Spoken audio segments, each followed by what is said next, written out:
Hello and welcome to Cake Fighting. It's your main man Andy Gillard here. Hope everyone is keeping well right now.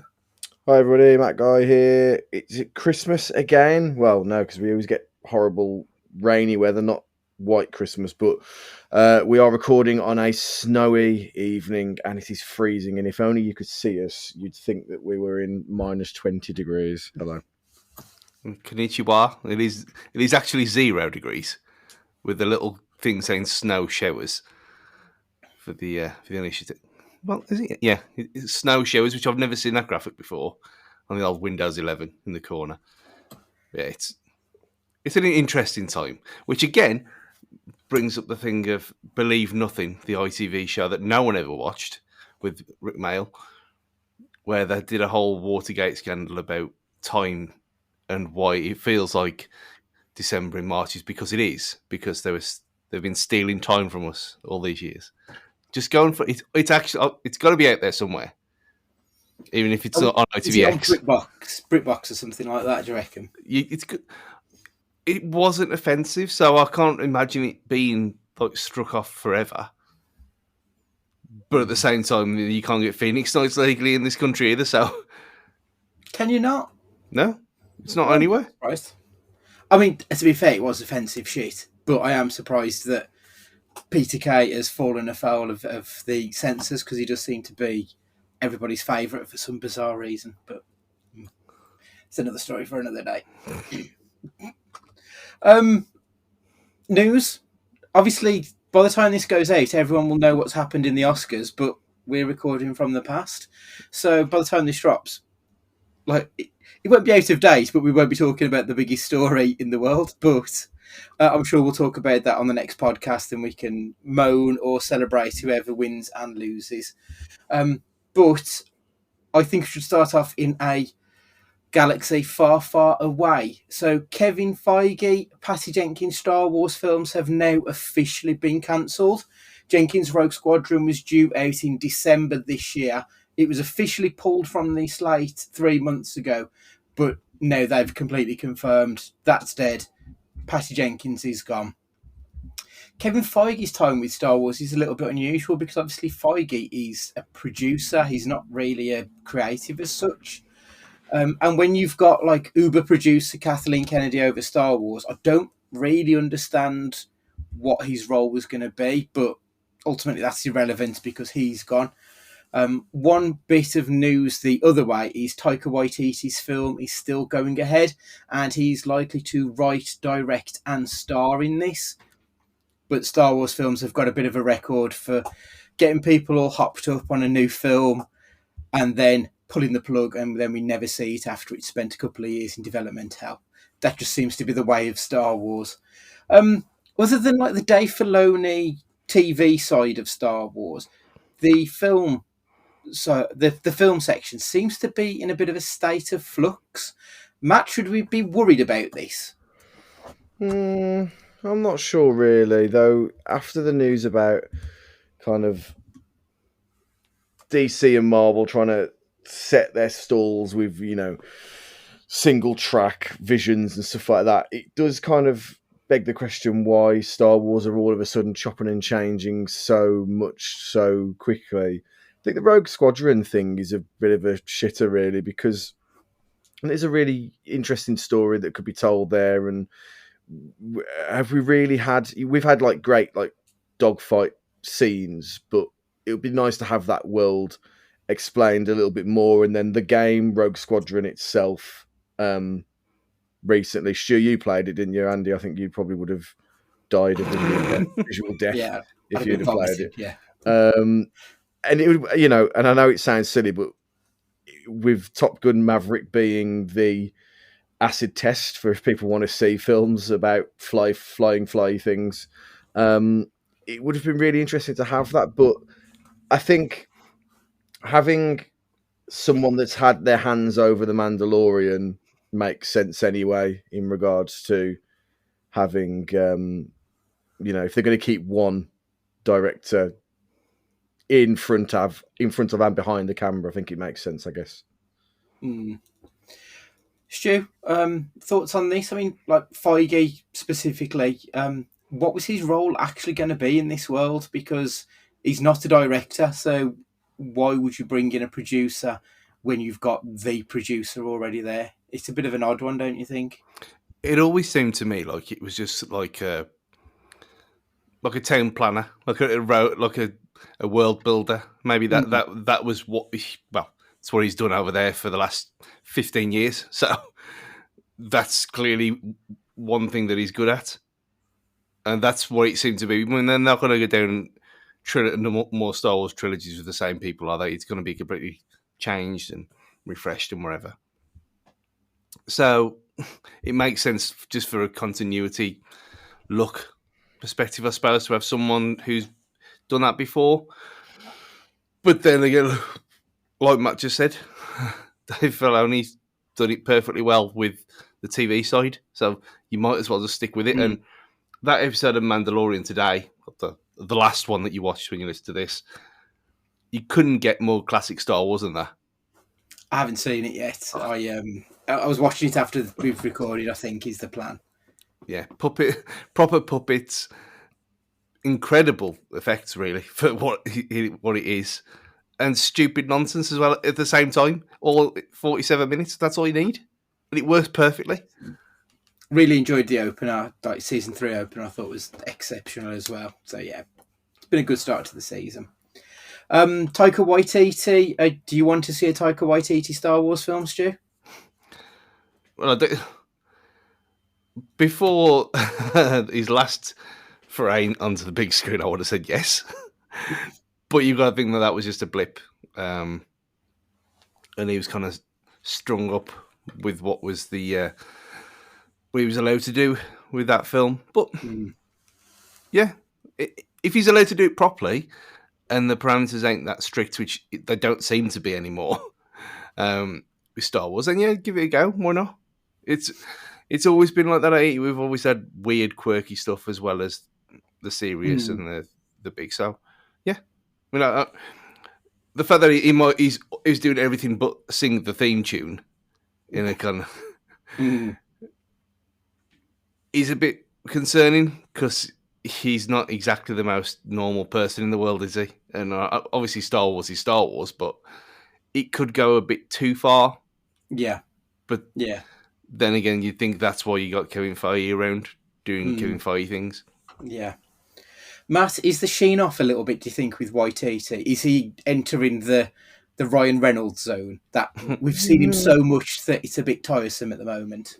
Maybe, but especially around some of like the humour that the Thor, that was kind of some of the complaints about the Thor movies.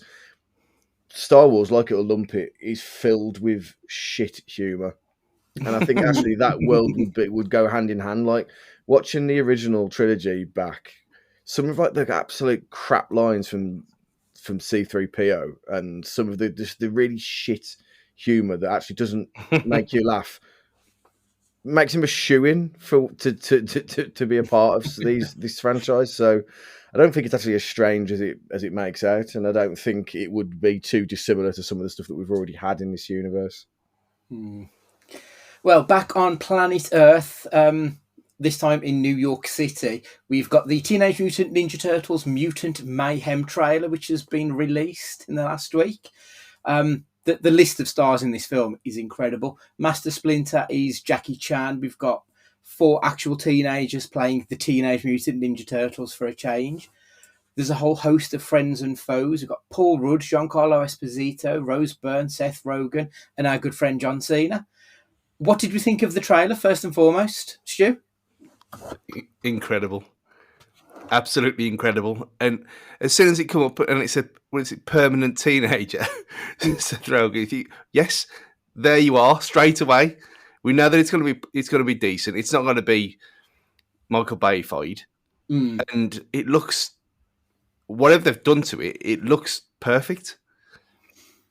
They've put that Spider-Verse filter over it, haven't they? Excellent. It's a mixture of the Spider-Verse filter and something else. And I couldn't put my finger on it, exactly what it is.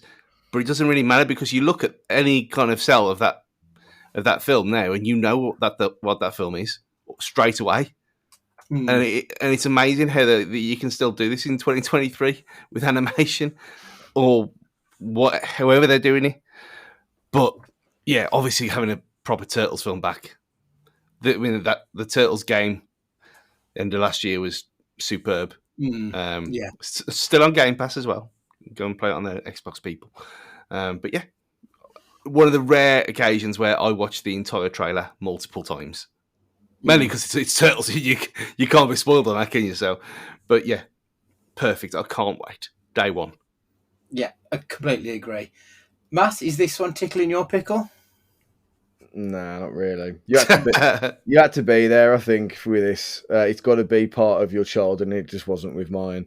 Like, it looks great, and I really like the animation style that I saw in the trailer, but it just did nothing for me, really. Like, I won't go and watch it when it comes out. I haven't played the games. I haven't seen I just don't. It's just not my world at all. But for those that enjoy it, I can see with the cast and the way it looks and some of the humor in it. Why wouldn't you be absolutely over the moon with it if you're into that franchise? But it won't be one that troubles my schedule. But I'm excited for those people that will enjoy it. I think it will probably be excellent. Yeah, it looks like they've treated the source material with the reverence that it deserves, I think. So yeah, I'm really excited for this one. I think it looks fantastic. As a fan who was there way back when at the very beginning, it's my kind of thing. Now moving closer to home, actually in the UK this time, we've had the Ted Lasso trailer. It doesn't really give much away. Just shows clips of everyone, mostly smiling and a few stern looks, all played out to the Rolling Stones Can't Always Get What You Want. Jason Sudeikis is quoted as saying, "Season 3 is the end of this story that we wanted to tell, that we were hoping to tell, that we'd loved to tell." He's not saying it's the end of the show, but also I feel like a few of the names in this now, like Hollywood's beckoning for some of them, like Goldstein. He's obviously going to be Hercules in the MCU. Sudeikis is primarily known as a film actor. It's going to be difficult for them to get back year on year. So if season 3 is the end and it's the end of the story that they always planned, would you be happy with that? Or do you think, no, I want 10 seasons of this? What do you think, Matt? No, I'm genuinely would be pleased and almost encourage them to kind of cut ties now. Leave us wanting and just give us a great story and ending. Like, we don't have to have a constant cycle of this. And what I think helps with that in a way is because it's an Apple TV product, isn't it? And the fact that nobody in their right mind pays for Apple TV, surely there's got to be about 5 people that pay for it. So because it's not so as easily accessible unless you have means and ways. Like, the one thing I was saying this the other day about things like Game Pass and Netflix, like the UI makes it for me. So if I've got something that I can access via a Fire Stick or it's on Netflix, I'm always going to access it on Netflix because the UI of getting to it and everything else is just a better experience than doing it on a Fire Stick or whatever. Yeah. But the fact that, like, you can't, it's just not the same about binging this all in one go on a streaming platform like that. It's good. I don't think there's like overexposure to it. You're constantly not seeing it on your adverts all the time when you go onto a streaming platform. You're not seeing it constantly thrust at you. There's no fatigue with it either. I just think wrapping this up in a third series, how it was meant to be. Series 2 was great. We get to tell the story that they wanted. It's not cheapened by it being dragged out for the sake of content. I think it'll be great. I'm really looking forward to it. And it'd be nice to just tail it off the way that they wanted to without it being overexposed, I think. Stu, are you in agreement, or do you think there's still legs in the show? Yeah, I mean, it's nice that they've had chance to wrap it up as intended, but it doesn't stop them, which I think the way they're going to go afterwards, you'll have like a film every 2 years rather than a series.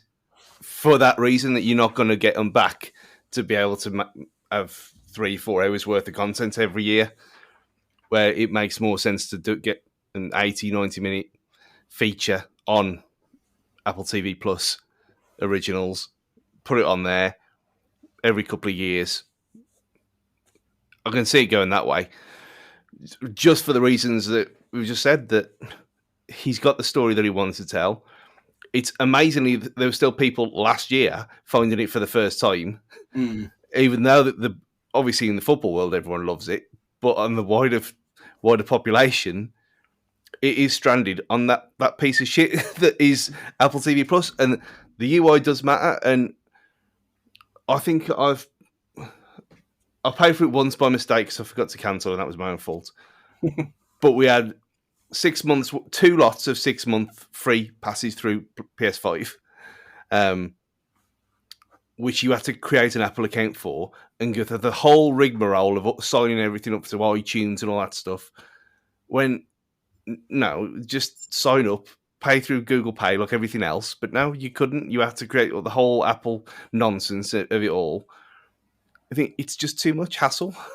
And for the stuff on there, other than C, which was genuinely good with Momoa, and Severance, which is, again, stranded on that platform and no one talks about it, even though it was incredible. And thankfully, that's got a second season as well. There's a few good things on there, but no, it's too much of a hassle to go and sign up to do it, even if you get a free trial. Yeah. But, yeah, just end the story and then let's see after that. I don't think they'll do another series anyway. But, yeah, I wouldn't. At that point, you get into, like, Saved by the Bell, the new class, where you just... a few people are hanging around for old soul's sake, and then it's not the same. I feel like there'll be that temptation that it'll end with Jason Sudeikis moving back to America to sort out his family life. You'll get the redemption of Nate, who will then be the manager of Richmond. But do you really want to carry on with, the B team? And no disrespect to Nick Mohammed, he's been fantastic, but he's not Ted Lasso. And in a show called Ted Lasso, that's going to be a bit of a drawback. So, I kind of want them to finish at season 3. They've given us a great story, and if this is half as good as the first 2 seasons, it's going to be excellent. So that's all that matters. Finally, a bit of an odd one, really. Stranger Things is hitting the stage. There's already a Stranger Things experience in London where they've recreated Hawkins, but you can go and play arcade games in an 80s style arcade, whatever they call it, game palace or whatever it is.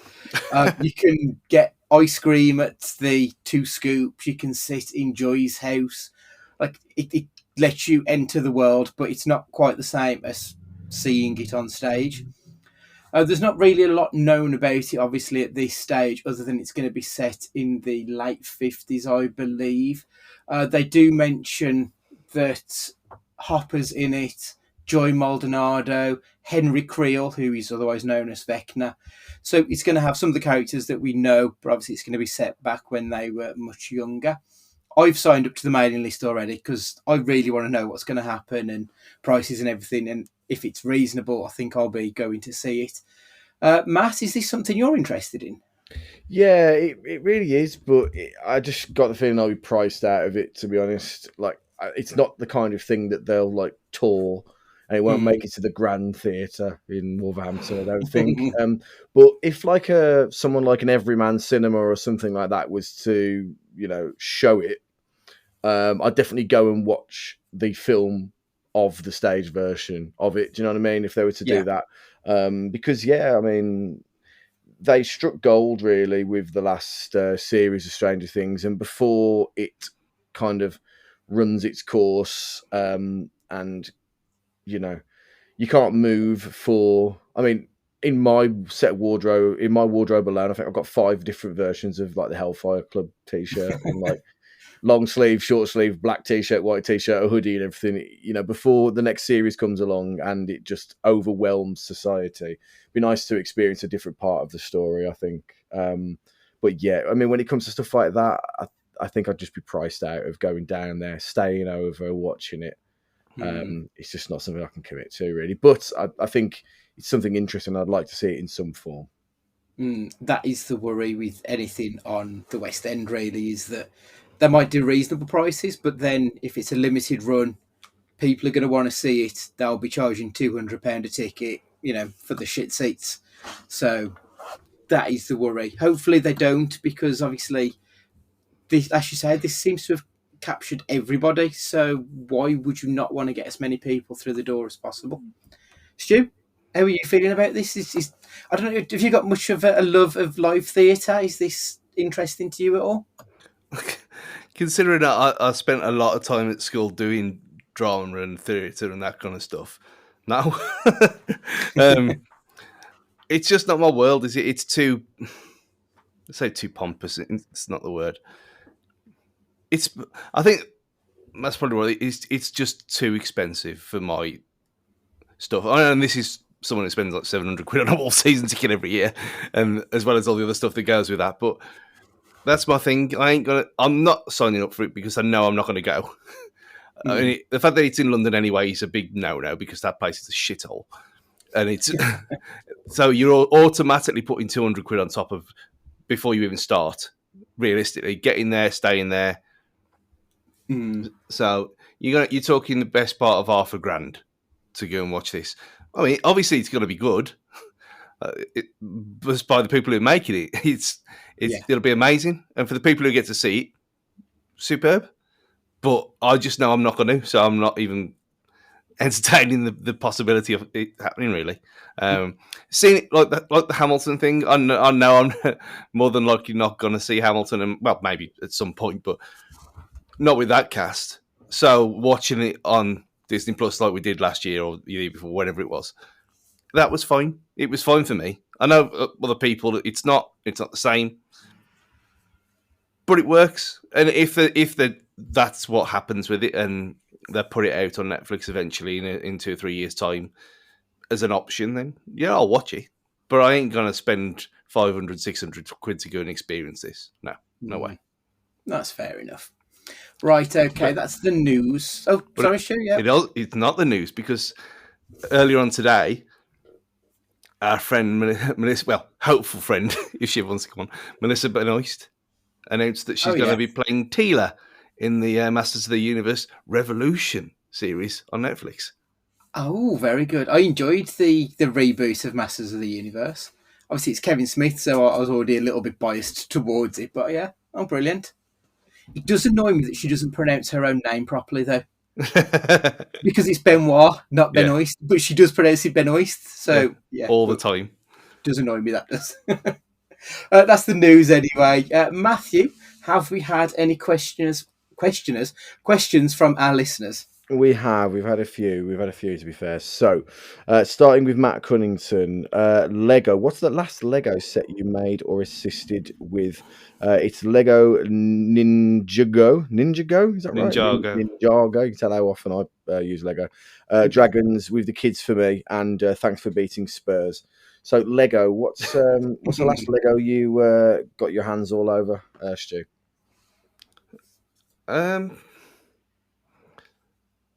If you're talking Lego, I think it's probably it's probably a fire station years ago. I mean that you got like a Molyneux, haven't you? Yeah, the little Molyneux thing that's behind me over there, and the Wolf logo. But that's not Lego. That's some kind of other brick-based product that's licensed by the club.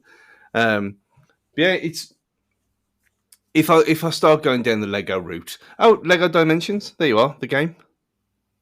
Okay. You build the portal as you play the game. Super. It's good. It's good fun. I can probably get hold of it. I don't know why I'm getting it for the camera.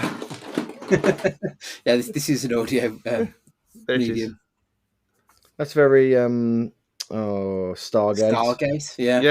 Yeah. Well, that's what you put them on there, and then they go, and you go through the portal. Obviously, not in reality. Yeah, if I started going down Lego, I might as well just start selling body parts because game over in it. Yeah, so there's too much surface to cover in this stuff, especially Batmobiles and tumblers and all that kind of stuff. It's just end of the world. Behind me. Well, I watched that the Toys That Made Us episode on Lego not that long ago, and God, that was a story. There's so much more to that story than I realised. And then me and Sam went to the Bullring Lego shop the other like a few weeks ago, and fuck me, is it expensive? And I was just like, I thought, oh, I might pick myself up a little something. And like the Grogu Lego set was like 80 quid. And I was like, nah, I ain't doing that. Yeah. What about you, Andy? What was the last Lego you got your filthy mitts on? I've got this one ready to be built. Tell Optimus our listeners what that is. Yeah. Optimus Prime. Optimus Prime. I had it for Christmas. I had last week off to do it, and then I ended up being so busy I didn't get a chance to get into it. So that was quite frustrating. But I've got to have a week off to build that at some point. Last year I built the new Batmobile and also the tumbler I had for my birthday as well. And the previous Christmas I had Ecto-1, the Ghostbusters, which was a fantastic build. Like a really fun build that I think if you ever wanted like just sit and play with Lego, that would be the one to do, I think. Yeah, I'm not really I haven't really ever bought a set. I bought Sam the Friends coffee shop one a few years ago, and she did it in like a day. But it looked great, to be fair. And he's like so intricate, the little details that you get with it. Really surprising. But yeah, I've got. I think I've said it before. I've got a lot of the is it Meccano or the other one of Gears of War stuff. They did loads. I've got like the helicopter of that and the Warthog. That was really fun to make, actually, to be fair. So, like, I do get it. There is enjoyment, not necessarily in the playing with it, but the building it, definitely. Yeah. Well, speaking of the trilogy, the original trilogies earlier, and much like the demolition of Alderaan, Tara wanted to know if we stopped laughing at Man United getting hammered on Sunday, because she hasn't. Outside of the film world, it was pretty spectacular to watch them get battered, even though it was Liverpool, which kind of defeats the point because I hate them too. Yeah, like Man United are the lesser of two evils for me. I always quite enjoyed watching Man United, even if they were all conquering. Whereas I've never liked Liverpool, so it's really difficult to enjoy them ever winning. Yeah, I get that. I do get that. My dad was sulking he said he was ill, but he was effectively sulking for a whole 2 days as a 65-year-old. And Paul Litchfield, or Mr. P. Litchfield at Twitter, wants to know, and I'm going to need some explanation on this because I hate to play this card, but I've got a fucking clue what he's talking about here.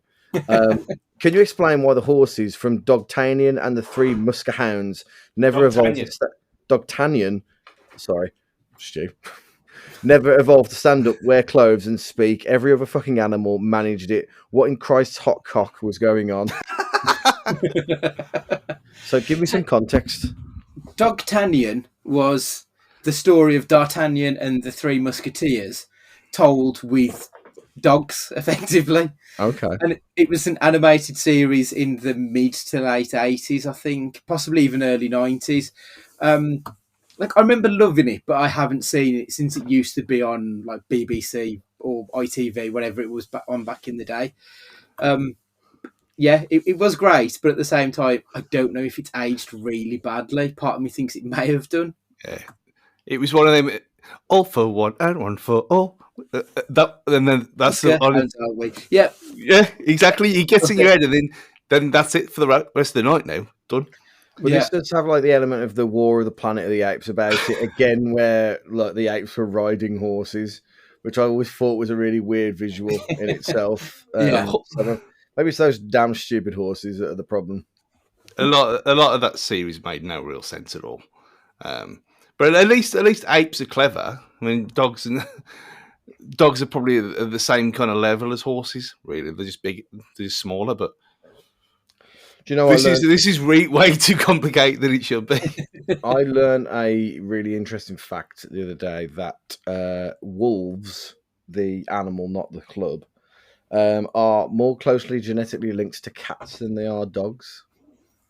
Can you believe it? Really? I thought the dogs were direct descendants of wolves. They're closer to cats. And I didn't believe it, but the award-winning Longleat app, as you go around Longleat, will like detect your location on the safari as you're driving around and give you like fucking random stats. And like there was a quiz bit where we go through the wolves, and I was like, as I was driving. Sam read it. Actually, goes. Wolves are more likely, more directly linked to. Before she'd even give me the options, I went dogs, and then she's like, "Nope, they're cats," and then started to explain it. So, if I'm wrong, blame the award-winning Longleat Safari Park app. However, I've got no reason to dispute it. That's fascinating. Is that all the questions? It is all the questions for this week. Thank you very much for getting in touch, everybody. You ask it, we answer it, no matter, as you can clearly tell by Dogtanian. Dogtanian? Yeah. Dogtanian. Dogtanian. You'll need to get onto YouTube, Matt, and check it out. Need is a subjective word here, but yes. You don't start work till late tomorrow, so that's your breakfast viewing. Sure. Yeah. Insert theme tune here. Right, okay. Thank you for getting in contact. Moving on to the hot take corner. 12 months on from the slap incident, Chris Rock broaches the subject on his latest Netflix special, which has gained both plaudits and criticism for quite how vociferous he was. And Will Smith's star has never really been lower than it has now, even though he actually won a fucking Oscar that night. Is there a legacy to the slap? Matt? I think there is a legacy in pop culture in that you still see TikToks of not the actual video itself, but people just using the audio and stitching it in. But that is TikTok in essence, isn't it? It's like content creation through, using other video or audio. It's damaged Will Smith's legacy, I think. But I think we said at the time that it would be 2 or 3 years before we get his big redemption and his rise back, and it being an A&E special or something like that in America, or him going on a talk show and him having the redemption arc that would be ridiculous, really. But I don't think anybody cares really now about it. And scandals come and go so quickly, in this world, that I think the only thing that will really make a blind bit of difference is when he has his next big flop, and people will just go back to that incident. But in pop culture, there's definitely still a feeling of it in terms of people are still using the audio and making funny little 30-second clips of it. Yeah, it's still quite the meme, isn't it? Mm-hmm. Well, that's what it is. It's a meme now. It's more a take, insert name of whoever you're angry at, name out of your mouth. Also, that's all it is now. And I said at the time, I didn't care anyway. The whole thing was ridiculous. The whole ceremony is stupid anyway. Said it for many years in a row. But I'm annoyed that is that out now? That documentary out now? Yeah. Oh, is it a stand-up? It's a stand-up, yeah. It is out now, yeah. I can't remember what it's called, but yeah, it is out now. Oh, damn. I knew it was coming out soon. I was expecting completely lost track of time. Yeah. Until you mentioned this, I hadn't thought about it for ages. Even seeing the memes come up all the time, the actual act itself and her being a massive influence on everything all the time just died of death after about 2 months. No one talked about it anymore. So they're just waiting for something else to happen, some other scandal to happen, and then it's all forgotten about. And I just, as Will Smith is bound to have a new film out soon, we'll see what happens then. But no, for me, it's gone. They'll be just wait for the next nonsense to happen. Yeah, I completely agree, really. The show is called Selective Outrage, by the way, the Chris Rock show. I agree, it doesn't feel like it's in anyone's conscious, but at the same time, we haven't really seen Will go on his I'm an Oscar winner tour and here's some big films, and the Oscar winners generally try and do, sometimes successfully, sometimes less so, but we haven't seen that from him. And he feels almost like the forgotten winner, even though it's only 12 months later. But I do wonder how much of that is the studios making him pay his dues almost again. because it's not just Will Smith who embarrassed himself by slapping Chris Rock. He was there for King Richard. He was there for the studio. The studio put a lot of money into him, the publicity in order to win that Oscar. So part of me wonders how much he has to repay the studios before he'll get given his big shiny comeback where he's, Fresh Prince of Bel-Air once again and everyone loves him and has forgotten the silliness. But yeah, I don't think there'll be much of a legacy long term. It just feels like they needed to get Chris Rock's side of the story out, and Will Smith will be fine in, as you say, a couple of years, Matt, once he's done his apology and he's cried on TV again. Probably not for Jada cooking him, but that's another story. But yeah, there we go. Right, moving on to the non-film question this week, which is mine. Can sport be an art? Stuart? 100%. I don't know how you can categorize it, but if you take it as something like, I don't know, say like what happened at Arsenal Bournemouth at the weekend. Mm-hmm. If you boil down, take the football away from it all, the scenarios and what happened, and just show that to someone who didn't watch the game in like a kind of like a Drive to Survive or an all or nothing documentary style kind of thing. If you show someone who doesn't really care about it and say, watch this, there's no way that's not going to have any kind of emotional impact on them. Even if they don't care, just the sheer joy of everyone and people losing their minds completely. If it's getting a reaction out of you, then surely it's art. It doesn't. It's if you can have performative art, and performative dance, which is just bollocks and throwing your arms around, then why can't something that's not scripted, that can be then recorded and then watched afterwards? Surely that's the same thing. So football is interpretive dance. Yeah. Yeah. Okay. When it's recorded and played back to people who don't know it.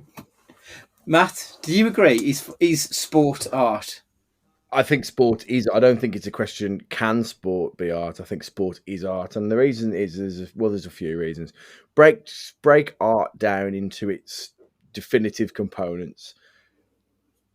Technological or a visual element to it. So, a great painting is a great painting because it's broke the boundaries of what painters do and technique. Sport, WWE, for example, sports entertainment, but sport nonetheless. And, football and everybody else has it, 8K cameras and stuff like that, and breaks the glass ceiling of technology, and is innovative in terms of what its use of technology and the visual element of it. Does that just as well as any film. It brings it into your own home. 3D. I remember 3D football being around before 3D films were around. Do you know what I mean? Like it's always on the periphery and always there in the forefront of innovation. So there's one thing that art does, sport does. Storytelling is the next thing. Art is about creating great stories, and there's just unbelievable amounts of great stories in sport, whether that be good, bad, villains, the rise and the fall and the rise again and the fall again of Tiger Woods. What a story! Do you know what I mean? There's great stories in terms of people that have gone on to do sport and then done terrible things and have been proper rotters. But that's art. If that was in a film, a completely dramatized film, it'd win an Oscar. Do you know what I mean? Mm. But these are happening in real life, and then these are things. And then what else does art do? It creates emotion, as Stu said. And I would say that when people feel more passionately about their sports team than people feel passionately. The majority of people feel passionately about a TV show or a franchise that they're into. But don't get me wrong, you'll have people then that take it that bit more extreme and they dedicate their lives to Comic-Con and all that kind of stuff. No problem with that in the world. If you earn your money, you've got the right to spend it however you want to do it. But I think, generally speaking, the vast majority of people enjoy sport emotionally more than they enjoy most forms of art. they feel a real sense of connection and like relevancy to it. So I don't think it's a question of can sport be art. I think it's a question of, it's a statement. Sport is art. Mm. Mm. Yeah. Well, it almost makes you question how the people who don't care about any kind of sport at all, where the kicks coming from. I mean, I know we had many of them, but when they do come, like beating Spurs for Matt there, that you don't get that release from anything else. You don't get that rush from. Obviously, if horror films is your thing, and you go to watch a horror film every week, and surely that's going to be diluted, and whatever eventually. Where even jump scares don't do it for you. I mean, you'll still get that adrenaline rush, but if that's your thing, then that's your thing. But if you've got no interest in any sport at all, then people are weird to me. So they've got no soul. Yeah, I do sort of agree. Like, it's, as you say, it's like the most interesting storytelling that you can have in most forms of media. Like, it's a 38, if we're talking specifically about football, obviously, it's a 38 match story unfolding across 2 hour increments almost each week. It's incredible. There's no drama like it. Even like, your Breaking Bads and everything, which were just monumental. But at the same time, football can be as good as that. And I'm sure other sports are for people who love tennis or basketball or whatever it is that you're into. And I also think that on the individual level, each footballer, each sports person in their own right, they are an artist because that is how they express themselves. And I think any form of self-expressionism is art. So ultimately, Ruben Neves is Picasso at the end of the day for me. Like that is his medium, obviously is his right foot rather than a paintbrush. But yeah, I completely agree. I think we're getting more of an acceptance of that in the film world though now, because of the stuff that like Asif Kapadia has done with like Senna and the Diego Maradona film, and then Drive to Survive and Full Swing and All or Nothing and stuff like that. I think the gap is been bridged somewhat between the two. Anyway, film, TV, and sport anyway, which I think is only a good thing. So I think we're on the right lines with it now going forward. Super. Lovely. Right, next question. What have you been watching lately, Matt? Well, I haven't really. In terms of TV shows and stuff, I've been that busy with work. I haven't had a chance to watch a fat lot.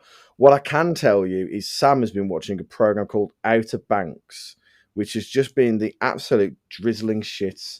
Every time it's been on, it's about this like it's a treasure hunt show, which on the face of it sounds quite exciting, but it's about like they live on an island, but not like a lost island, like just a weird commune kind of island where there's really rich kids, really poor kids who are like versus each other, like some Lord of the Flies thing. Their parents don't ever seem to care about them, and they're all far too attractive for people that are meant to be like 18 years old. They're clearly like in their mid-20s. And it's just the worst. And like when you look at genre, it's teen drama, action, adventure, mystery, thriller, which you just know sounds awful.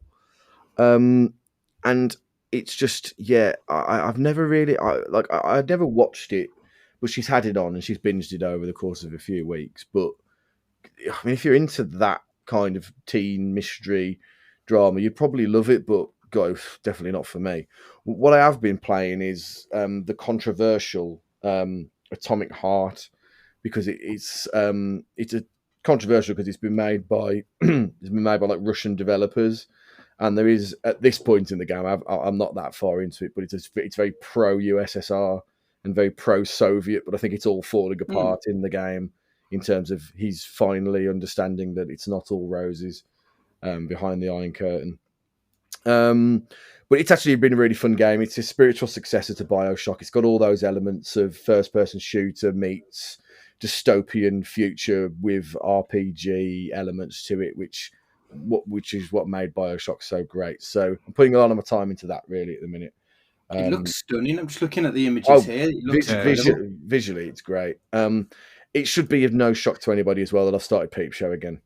So, but that's just those 20-minute hits in between eating your tea and having a chill out after work, isn't it? So, I like obviously we follow Matt King. It is Matt King, isn't it? Yeah. Super Hands on Twitter. He seems like the nicest dude in the world. Like he seems like a proper good person. So yeah, I fully recommend people follow him. He was like at some event the other day. He put on Twitter today, and he was just like, "I was just mobbed by like it was just Peep Show fans. Like it's got such like a. I don't think it's like an underground legacy Peep Show because I think a lot of people have heard of it but just never seen it. Just know the memes but don't know the show, which is just bizarre, really. But if you've not seen it, you do owe yourself the chance to watch it because it is very good. And the fact that it's now like it's got to be close to like 15, 20 years old, series one. It looks awful, the first series. Yeah. But it's not. It doesn't lose anything by being so old in terms of like time. It doesn't. It's not stranded in history kind of thing. 2003 was the first season, so 20 years ago. Good lord. Yeah, amazing. Stu, have you ever seen Peep Show? Can't remember if you'd watched it. Yeah, I watched it. I watched it on and off when it was on. It was one of them. It was a weird time, right? Because it was around what we were not 19, 20 years old. It was never really in. It was a Friday. It was on as well. Yeah. So, and in the era of Video Plus, remember that? It's good old Peter Kay now. Yeah, in the era of Video Plus and then Sky Plus later on, it was just kind of. It was one that just fell by the wayside. Obviously, when we had a certain person on here in the early days, then I went back and watched a couple of episodes just to refresh myself. And yeah, it's fine. I don't know if it would work now if you didn't watch it then. Not so much the references, just that. See, they're not exactly like talking about Boris Yeltsin or anything like that, but it's just the way that they are. And obviously, are we the villains and that kind of stuff. But I don't know how well it would work if you hadn't. I mean, I might try. So the advantage of children, experiment on them. Yeah, it's fine. It's no Bottom though.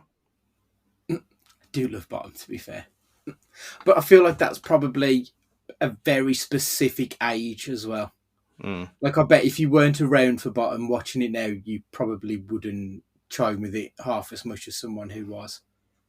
I think that about like Shooting Stars and stuff like that. I think if you used to put Shooting Stars on and Vic and Bob now, like love Shooting Stars. Like if you put it to an audience that didn't know them and didn't watch it like at the time, they'd think, "Fucking hell, this is awful." Yeah. But they're so like when it comes to stand-up comedy, they're so far out of the box that I don't think your average viewer now is probably going to quite get what Vic Reeves is. Mm-hmm. Stu, what have you been watching anyway, mate? Well, saying experimenting on kids. We watched because of Scream 6 being out soon. Maybe even next week.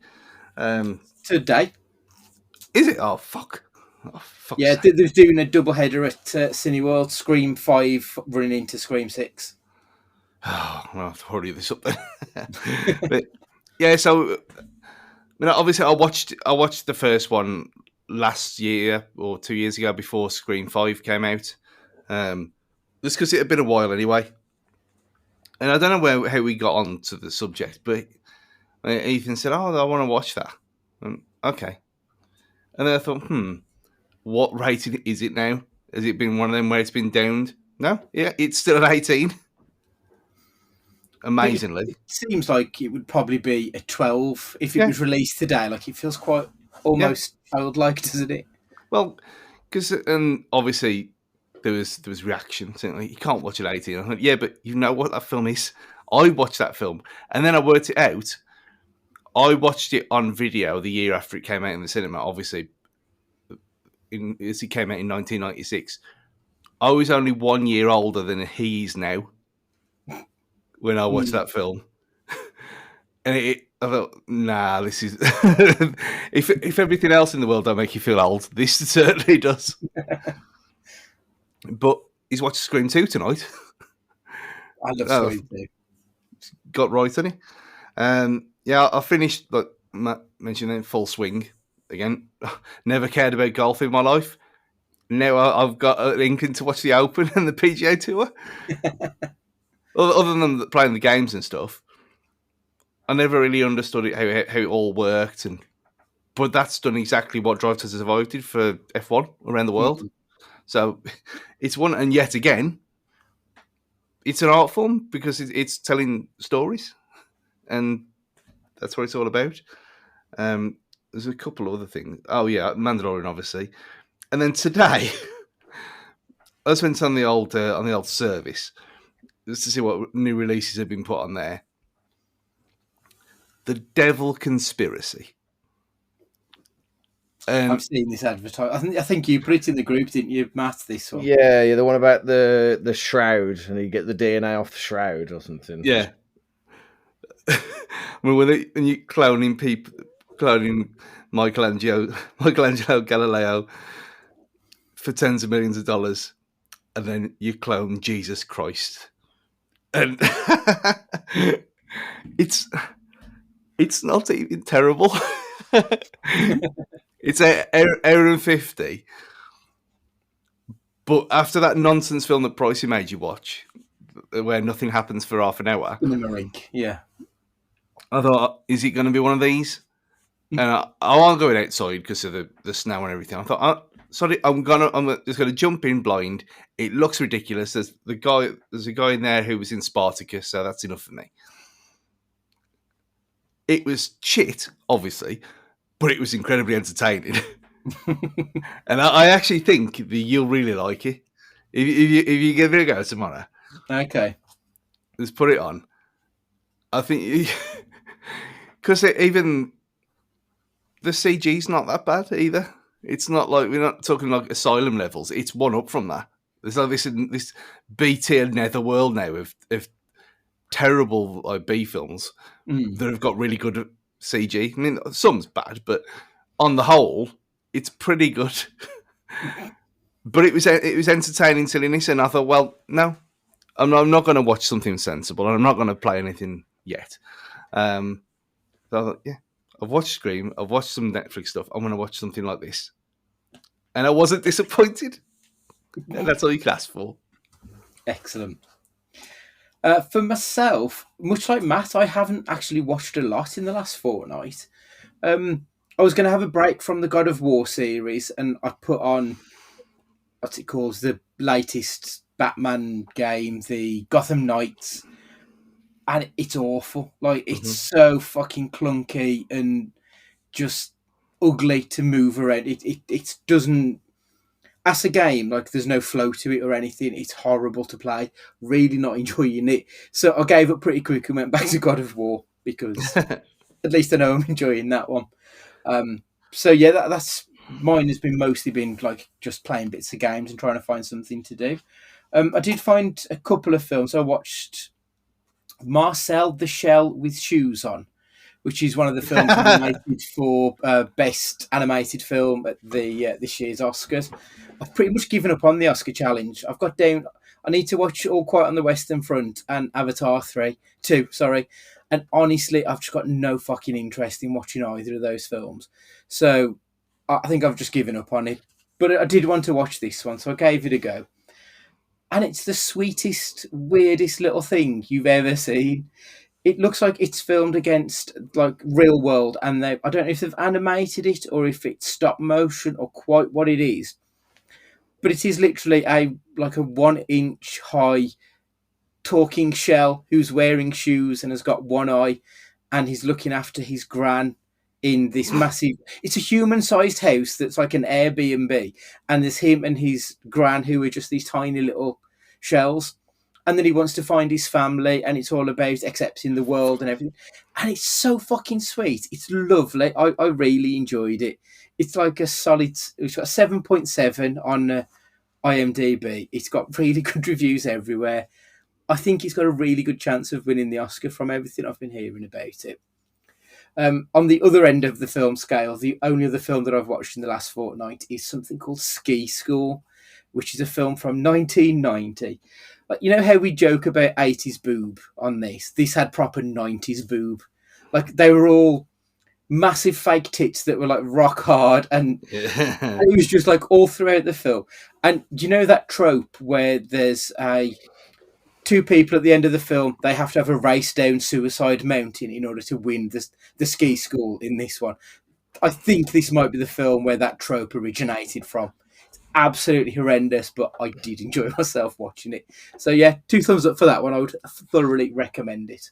Well, Fire Ice and Dynamite had one like that, and that was 1990 as well. There you go. It must have been the 90s that introduced the win the ski mountain nonsense. It's got to be wacky races, eh? That's all it comes back to.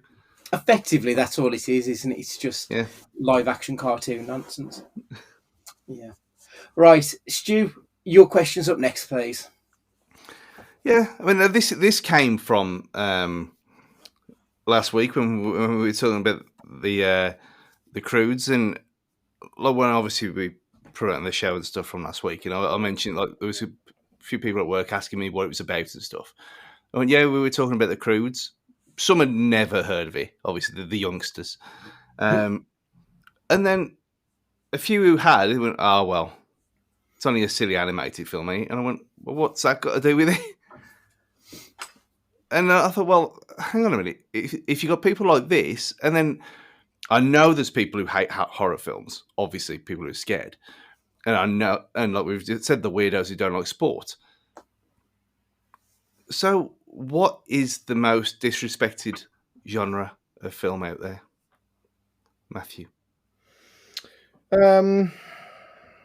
It's a tough one. This I lean more to TV on this, and I went really specific in terms of sport, and I'm batting for wrestling here.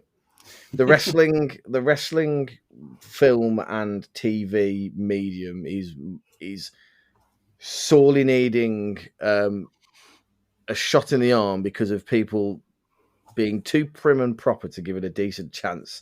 And then, from a wrestling fan's point of view, they're only interested in one thing. So, you've got Dark Side of the Ring at the moment, and various documentaries that are really great in terms of its, you know, if you're into that world, you probably know these stories anyway, but it just focuses on the absolute negative. But the TV show wise, even though there are great stories to be told, Glow got cancelled. Glow was brilliant. You've got Heels, which is been renewed, but nothing's happened for years with that now. And you've not got much else in between, really, in terms of like fictional TV wrestling. You had The Wrestler, which everybody loved, but there's just so many stories to be told there in regards to wrestling. In terms of, you know, you had Fighting With My Family, brilliant. No one's seen it. You know what I mean? No one cares for it. Great story.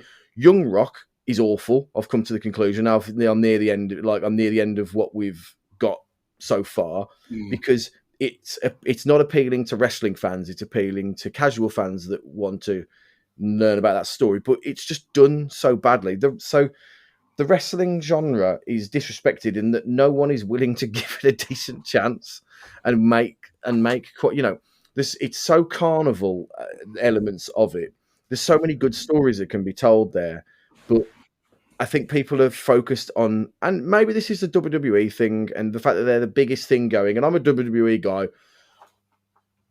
Maybe people are so focused on that side of it, they're not willing to tell the stories of like the seedy underbelly fictionally or the other stories that can be told, and all we get is the kind of really sanitized versions of it. And then when products do go out there and do good things like Glow and everything else, the rug gets pulled from underneath it. So yeah, the wrestling world is disrespected in film and TV, I think. I completely agree with that. I think that's a great point. There is that element of, like, you know, as a wrestling fan, you have to defend, like in wrestling. Like, in no other fucking sport or TV show that you can watch would you have to answer the questions, oh, you know, it's fake. No, Breaking Bad was real. Like, Game of Thrones actually happened. You wouldn't have to fucking defend it, but you do in wrestling. And I think that is a big part of why you get disrespected. But yeah.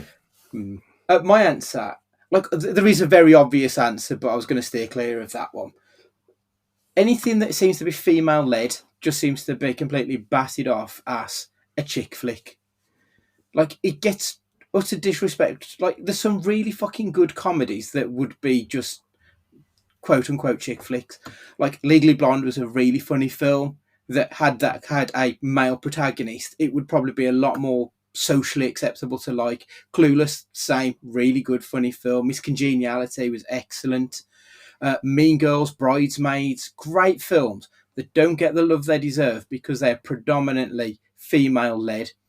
Whether or not they assume that those films are just for women, like, it just seems like it smacks of what's the word? There's just some sort of arrogance towards, like, a Twilight, for example. I don't like it. It's not my cup of tea. However, they're very good at the audience that they go for, and they do get quite unfairly judged on that basis, I believe. You don't have to like every film that goes out there, but I do think that a lot of people prejudge films if there's a female protagonist in it. Like the Ghostbusters films, that was hated before it was even released. But it was shit. It was okay. The only issue with the Ghostbusters film that I really had was that it wasn't Ghostbusters.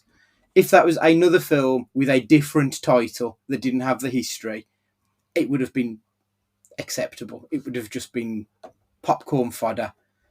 But the problem is with a female-led film, it can't just be okay. It has to be great in order to like break through to a wider audience, I think. You know, with that, that's a good point actually. If they'd made it a spoof of Ghostbusters, it would have been class.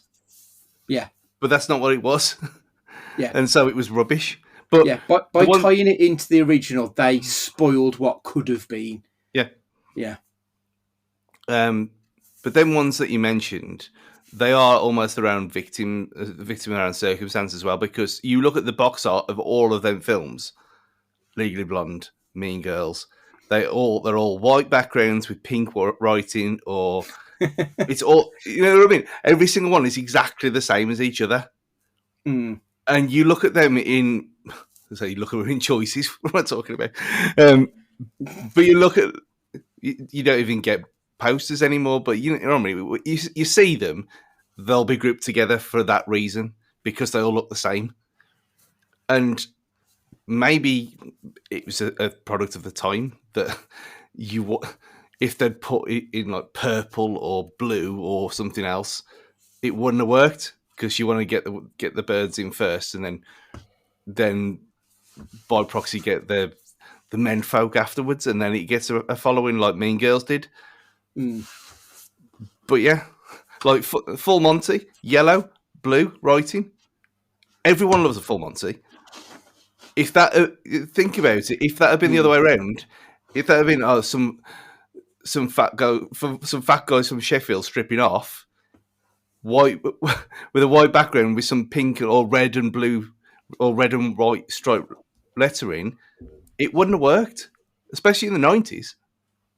I think that's kind of their own fault. Yeah, I suppose. Yeah. I think that really wouldn't have helped at that time within films. Interesting. What was your answer, Stu? Well, mine was CG animation, because when I thought about it, I thought, yeah, people like the Studio Ghibli stuff. If you watch Ghibli, it's highbrow. And if anime, you're a bit cultured and all that kind of thing, and even stuff like if you go back to the old Disney stuff, it's a classic.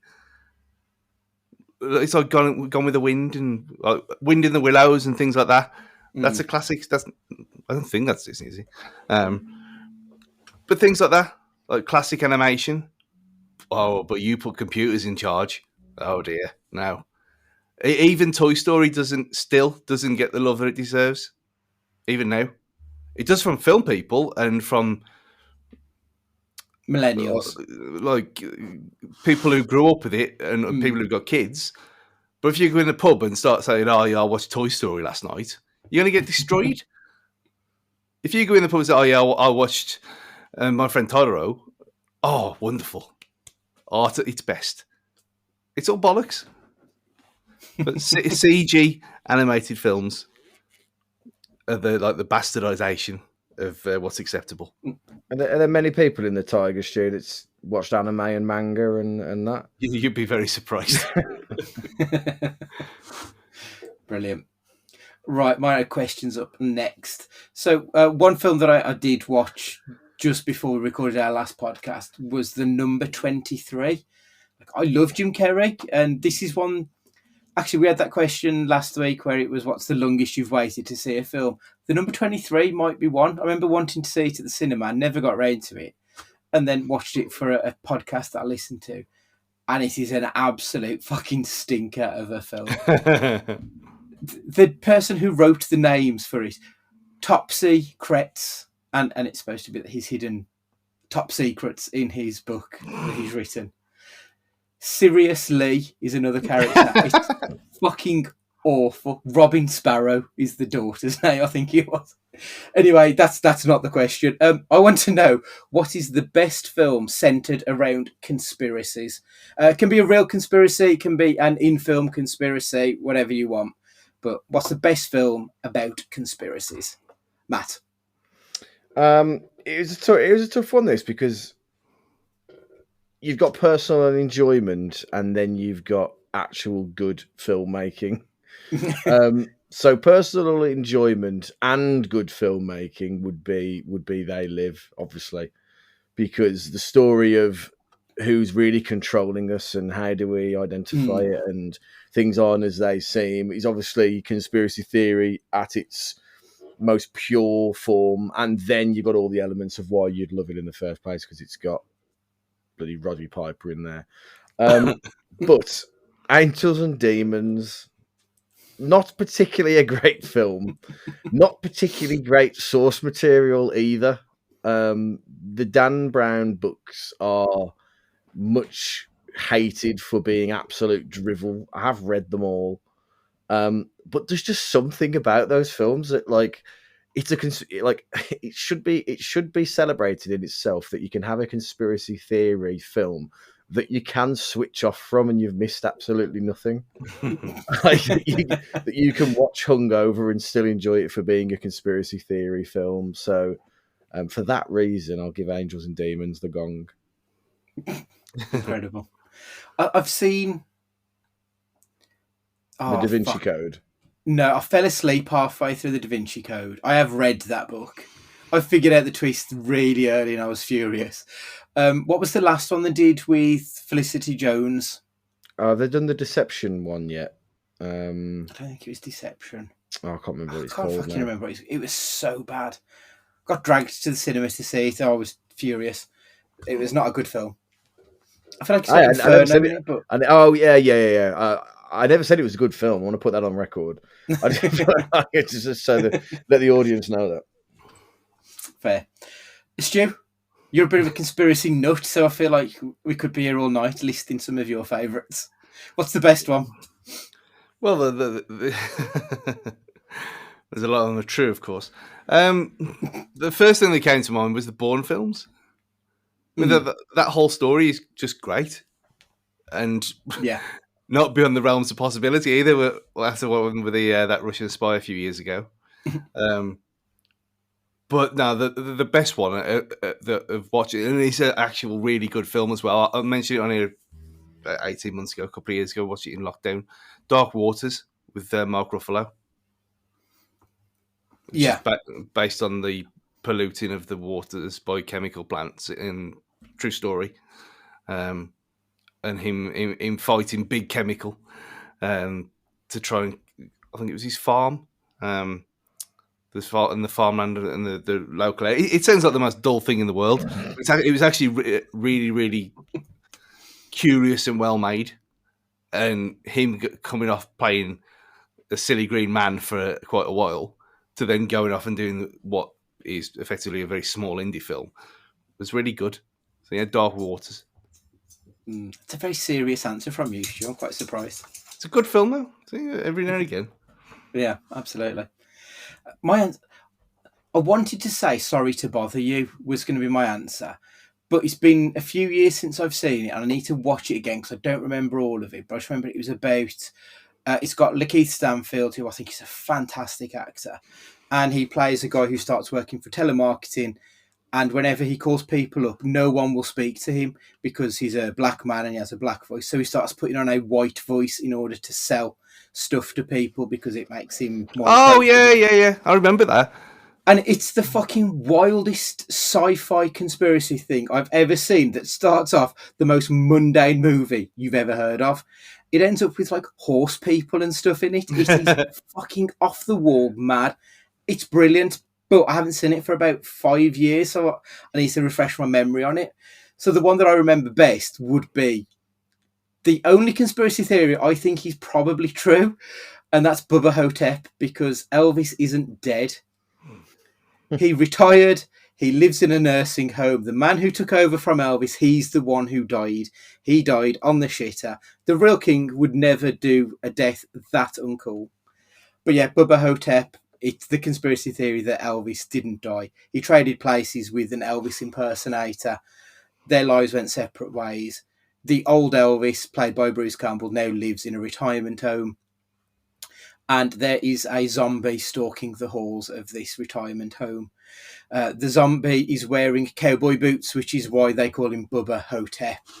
There's a really horrible scene where the nurse wanks off Elvis and where a bug tries to crawl up his arse, and he's fighting off the zombie with his best friend, John F. Kennedy, who is an old black man, because they painted his skin when they killed him, because how best to hide him than in plain sight. It's ridiculous, but it's such a great B movie. It's one of my absolute favourite films that I've ever seen. So, yeah, I think I've got to go with that as the best conspiracy movie. Matt, your question's up next, please. I want to know the best and worst films with a country in its title, Andy. I've got a couple because I wasn't quite sure if I could get away with saying No Country for Old Men. Oh, fuck. That was mine. Like, No Country for Old Men is an absolute wonderful film with one of the best villains in cinema history. He barely speaks throughout the whole film, but you absolutely would be terrified of him because of the presence that he holds on screen. It's wonderful. Anton Chigurh, I believe, is the character's name. I forget the name of the guy who actually plays him off the top of my head, but yeah, just a great film. I'm a big fan of the Coen brothers, so that would be right up there for me. The answer that I was going to give, if you wouldn't accept No Country for Old Men, is Coming to America. I love Eddie Murphy, especially like 80s Eddie Murphy is the best Eddie Murphy. This was on just before Christmas time, and I think it was on after Match of the Day, and you know how late that shit ends. Mm-hmm. And I stopped up and watched the whole film because I love it. The worst one is Coming to America with the number 2 replacing the 2. It was just absolute dog shit. For everything that was great about the original, this was just a million miles off. Like the jokes about a man out of his world didn't quite work as well when it was the shoe on the other foot. So it was an American going to the fictitious African country in it. It wasn't funny. It was everything that Eddie Murphy did post probably 2000, where he's just not really that good a comedic actor anymore. It feels like time has passed him by, and this is the epitome of like later stage Eddie Murphy. So Coming to America would be the dirt worst one for me. Fair enough. Mine would have been, there's two for my best. One that I think has gone under the radar massively, but American Psycho for me is just up there with one of the best Christian Bale performances anyway, probably his best. But in terms of like how it's had an impact culturally as well. Like we talked about the memes of Will Smith and stuff earlier. Like American Psycho has been used so much over the years in terms of its cultural impact. It's such a great, violent, bloody film that I just think you can watch it as a comedy, you can watch it as a slasher, you can watch it as anything you want it to be. American Psycho, it's brilliant. The book was a fucking challenge. Like, I did not enjoy reading the book. I just didn't get on with it at all. Mm. I also want, so it's not a purely American sweep. This give props to The Last King of Scotland. I really enjoyed that film, and it was a story that I just knew nothing about as well going into it. Really culturally ignorant of me, but I knew nothing about the story. And I'm not a huge. I can't say I'm particularly a massive McAvoy fan, if I'm honest with you. But I don't dislike him. But he's just not an actor that he's not a headliner for me. Like, I wouldn't go out of my way to see a McAvoy film if he was the lead. But I really like The Last King of Scotland. I think it was brilliant. The worst for me is anything. I was going to say something that I really would boil Stu's piss, but I'm not going to, in case he has it as his favourite, and I don't want to be ruined twice. What he's going to pick, but anything American Pie after the first one can go back to the sea, because they're awful. The American Pie isn't a good film, really. Reunion's good. I like the second one. I'm not sure it is. I don't even think American Pie is that good a film. If I'm honest with you, I'd much rather watch the In-Betweeners movie, if I'm brutally honest with you. But anything after that one can do one. They're not good films, really. And it's not me being fun police either, because I like the In-Betweeners stuff more, and I think that Superbad is a lot better that kind of film than American Pie ever was. I think what we can gain from today, if people didn't know that you're the one who's not 40 this year. That's true. That is true. Yeah. That is true.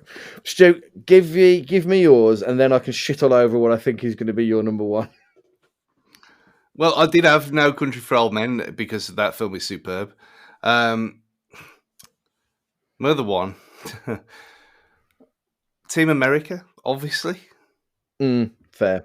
Completely Absolutely fair. Incredible. The fact that they got away with it then, let alone now, and then they're still doing the same stuff.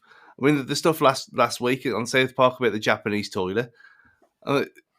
It's just, they could have done that in any of the last 26 years, and it could have just been dropped in, and it would have fit anywhere. You think, yeah, you can do the topical stuff, but you can do the absolutely ridiculous nonsense at the same time, and it still works. And Team America, even now, after all this time, is probably more relevant now than it was when it came out. And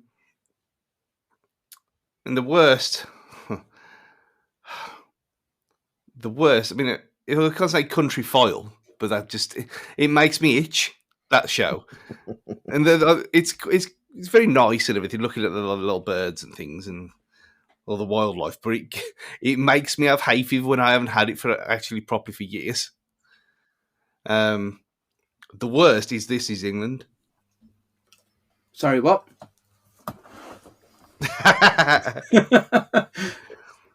Didn't like it, never got the show or the film. Nope. I don't feel bad at all about telling you how bad From Russia with Love is now. And how it's absolutely dog shit. Yeah. Chino chop. It's when you watch it now, like the whole Rosa Klebb thing with the spike in the foot. It's just trying to kick him. It's ridiculous. That whole film is. I mean, the game of From Russia with Love, when he's got a jetpack around Big Ben, it makes more sense than the actual film does if you watch it now. But yeah, This Is England. Hate them films. The fact that it looks like a young Jordan Pickford's in it makes it even worse. The only thing I just agree with you on about This Is England is the latest spin-offs went far too down the comedy route with it, didn't it? If I recall, that when they had him, who's what's his name? His name escapes me. He was in Preacher, and he was the Irish chap in Preacher. I think he's a mank in real life, isn't he? Yeah, the latest show I've seen him in of the This Is England franchise, like every clip I've seen, it was like a comedy sketch. And that wasn't like the original ethos of it, was it? This Is England. So I can understand it from that point of view, but no, I thought like This Is England was a masterpiece. Yeah, Personally. it's wonderful. It's one of those films that makes me feel so fucking uncomfortable when I watch it. It's brilliant. But I am a big fan of Shane Meadows, like everything that he's done. I think he's wonderful, wonderful work. But this is why it doesn't make any sense, because you'd think from that point of view, I'd hate Dead Man's Shoes, which obviously I don't. Masterpiece as well. Just Yeah, one of which the is best. that film, great. This is England. Maybe it's the whole nonsense and the fact that my cousin was kind of like that pretend skinhead kind of thing as well. That it's like, yeah, it just never vibed with me at all. It might be one of these where I'm going to get the hate. I know I am, but it's just.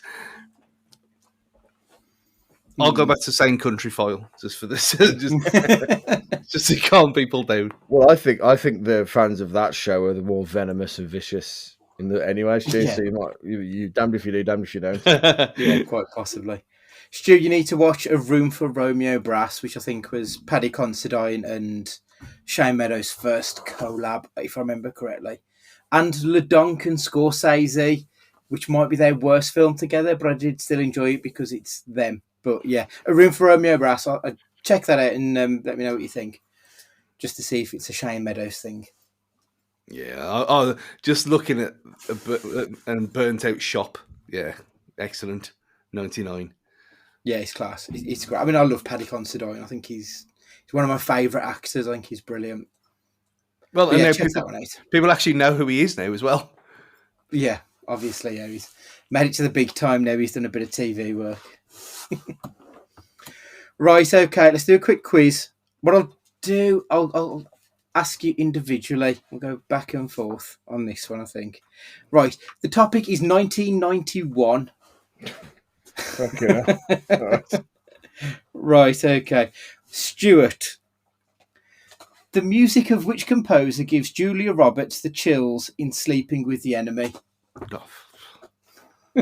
I'm starting with the hard questions on this one, to be fair. Tchaikovsky? I don't know. I've never seen him. It's not Tchaikovsky. Matt to steal? Beethoven. To be honest, it's Berlioz. Berlioz. I don't even know who the fuck that is. So, no, never would have got that one. Matt, your question. In what rom-com does a doctor played by Michael J. Fox get stuck in a small town? No idea. Pass. Stu? 91. 1991. Michael J. Fox plays a doctor stuck in a small town. I mean, he's stuck in a small town in Back to the Future 3, in a way. No. No idea. It is Doc Hollywood. No. Okay. I remember that one just about. Number 8 we've got here. Okay, so this is Stu. Who played King Ralph, an American slob who becomes the king of the UK? These things don't exist, do they? He's just made all this up. You don't know King Ralph? I know Ralph Little. That is it. I don't know what King Ralph is. What is King Ralph? An American slob who then becomes the king of the United Kingdom. Never heard of this in my entire life. Matt looks blank as well, so I don't think you're going to steal, are you? Steal? I was 2. I didn't. I don't think I'd even stop shitting myself at this point, like on a regular basis. So no, I'm definitely not going to steal. Dear me, it is John Goodman. I can't believe you don't know that show. King Ralph. Yeah, I mean, I even went to the cinema to see that. Okay, Matt, don't let me down on this one. Which comedy film starred Rick Mayall as an imaginary friend? Rick Mayall is an imaginary friend. It's I always see the advert for this on Netflix. Yeah. He wears a green suit, if that helps at all. It really doesn't. No. Phoebe Cates is also in it. No. I'm going to annoy me now when you tell me. Yeah, I think you'll know the film. Stu to steal? Yeah, bogies. Drop that credit. Of course. Oh, fucking hell, of course it is, yeah. Yeah, so Stu steals one. Right, okay, Stu's question. In what film are Christina Applegate and her siblings left alone all summer? This is a classic of that early 90s, especially with it being Christina Applegate, who would have been hot as shit because she was doing Married with Children. Also, 91.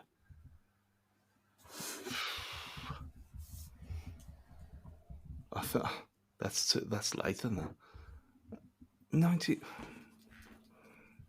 Left Alone All Summer. Is this the one with the boathouse? Oh, I think it might. No, I don't think it is the one with the boathouse. No, don't know. Matt, any idea? No idea, Matt. I'm not. Unless, literally, I haven't a clue. Literally haven't a clue. Embarrassingly so. If I told you, don't tell Mum the babysitter's dead, have you ever heard of that? Nope. No, Stu, do you know that one? Yeah, that was the film. No, Right. Matt, who played the detective trying to track down Thelma and Louise? I don't know. He's the original bad lieutenant.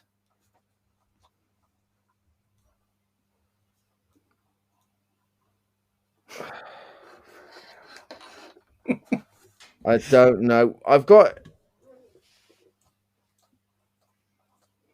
no. I don't think it's who I think it is. I don't think he's in it. No, pass. Who do you think? Isn't Harvey Keitel in this? Yes, he is. Yeah, it's Harvey Keitel. Because I remember seeing it because of the Simpsons episode, and I remember like going back and like looking at the original Thelma and Louise on the back of it, but I wasn't sure if that was the right one or not.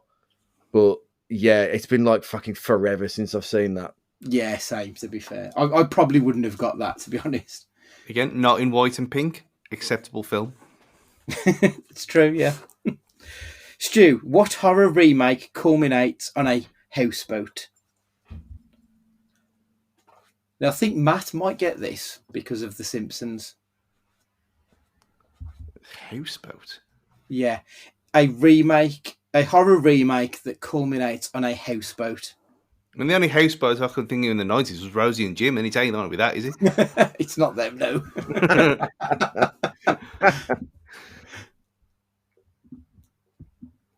No.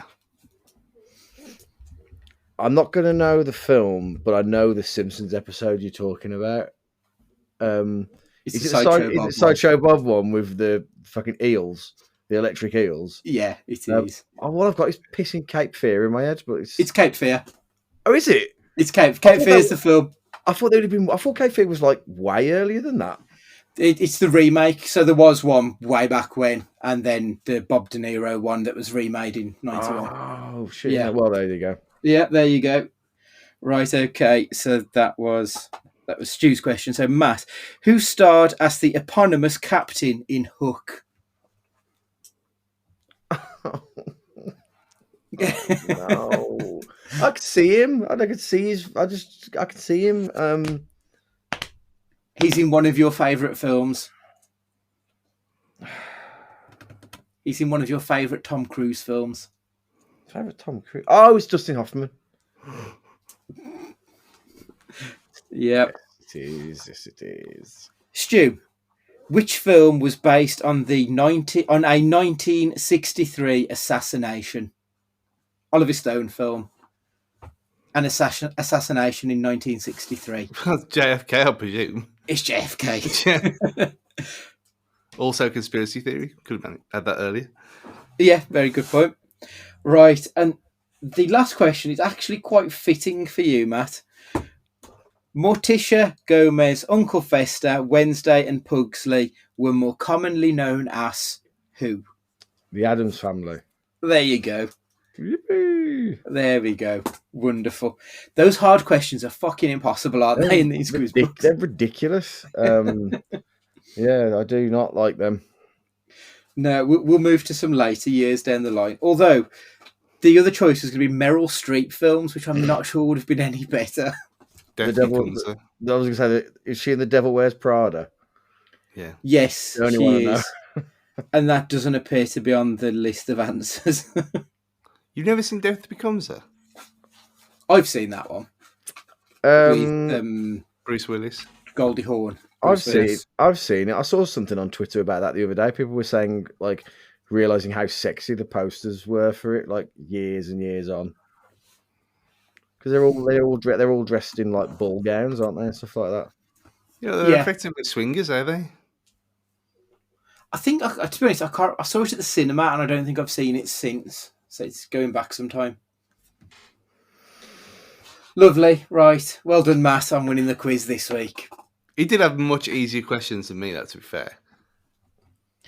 Dustin Hoffman, Harvey Keitel. Cape Fear. Yeah, he did get a couple of easy ones, but in fairness, Stu, he wasn't out of nappies at that point. So. Yeah, come see, come saw. I think that's fair. Right, anyway, next week we're watching Leaving Las Vegas, the Nick Cage Oscar-winning turn. Because it's the Oscars, we thought actually it's probably the right time to do that one.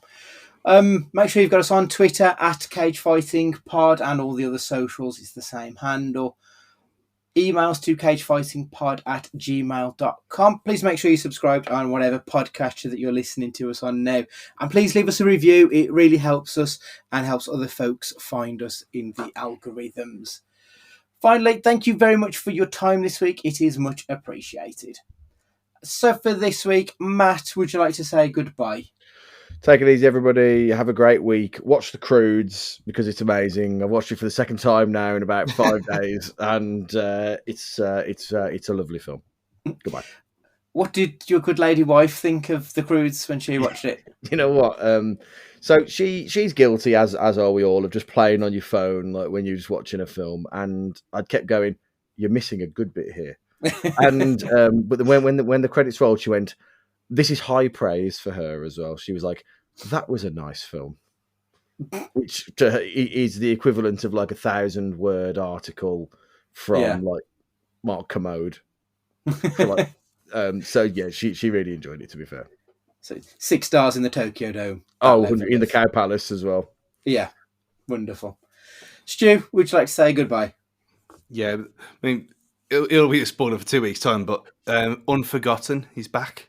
The completely ignored, brilliant ITV show with Sanjeev Bhaskar and Nicola Walker. Again, staples, titans of the British TV landscape. And it's about Back to the fourth one, okay. It's series 5. This is it's straight to ITVX, all episodes, but then showed weekly on ITV1. I hadn't even noticed it was back until my mum mentioned it. My mum, when she was babysitting on Monday, had it on. I went, "Oh, why are you watching this for? You've seen it?" "Oh, it's a new series." I went, "What?" So I will get on that immediately. But yeah, it's excellent, really, really good. Try. What you need to get, Stu, is Ducky TV application for your laptop, and you can track all of the TV shows that you like, and then you won't have to miss anything like that. Ducky TV, great bit of tech. It's goodbye from me anyway, and remember, be excellent to each other.